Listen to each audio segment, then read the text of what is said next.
tell me what you know about Claire McCaskill's attitude toward the energy bill. They've taken kind of a studied neutrality to it, and it's what you'd expect out of Senator McCaskill. She is, she's sharp. She's going to want to really get into the issue in a detailed kind of way and know what's going on all fronts.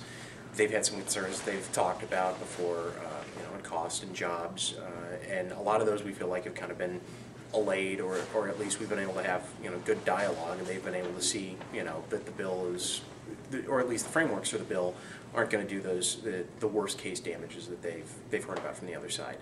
One of the more recent concerns that she's talked about has been with the creation of an entirely new financial market, which there would be under cap and trade, that would create a new market for trading carbon permits back and forth. To me, that signals that she's ready to engage. When she starts putting the auditor hat back on, that typically means that she really is going to get into an issue. She's thinking about it in the way that she thinks about things, and hopefully it means that she's going to be a participant and is going to help make this a better bill and help pass this. And what is she afraid of as far as the market, the new market? Well, I mean, I think one of the things you do have to watch in creating a cap and trade system is making sure that you're not adding a whole new set of unregulated ways for people to trade back and forth with these permits instead of the buying and selling of the permits. She wants to make sure that that doesn't turn into something similar to the energy market of the early 2000s, where you had Enron running blackouts, and she wants to make sure it doesn't turn into derivatives. So it's to me, it's a constructive criticism. It's not a sink the bill criticism.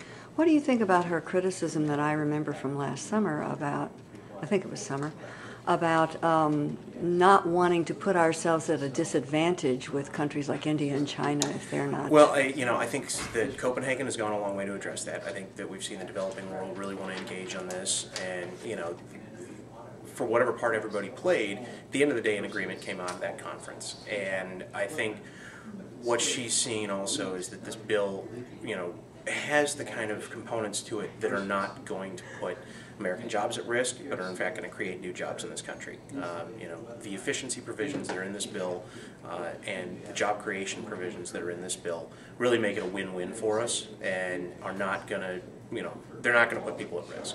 And we're not going to see big, increases in our energy costs. We're not going to see the kind of doom and gloom scenarios that the Republicans and frankly some of the bigger energy companies have been pushing on this. So, she's seen that. She's seen, had the chance to see through some of those, red herrings. And I think now that she's seen that this is a good framework, that it is a good, good bill that's being crafted. I think if she can get in and do some work on the fiscal end of it, then she's going to be part of the team and help move it forward. But that's our hope. That's our hope with her. Well, she's certainly been an honest broker the whole time with us, though, and she's given both sides the time of day, and I feel like they've been utterly fair with everybody, and upfront with their concerns, and as long as they keep acting in that kind of a manner, I feel like it's going to move forward in the right way, and hopefully get her on the team. Okay.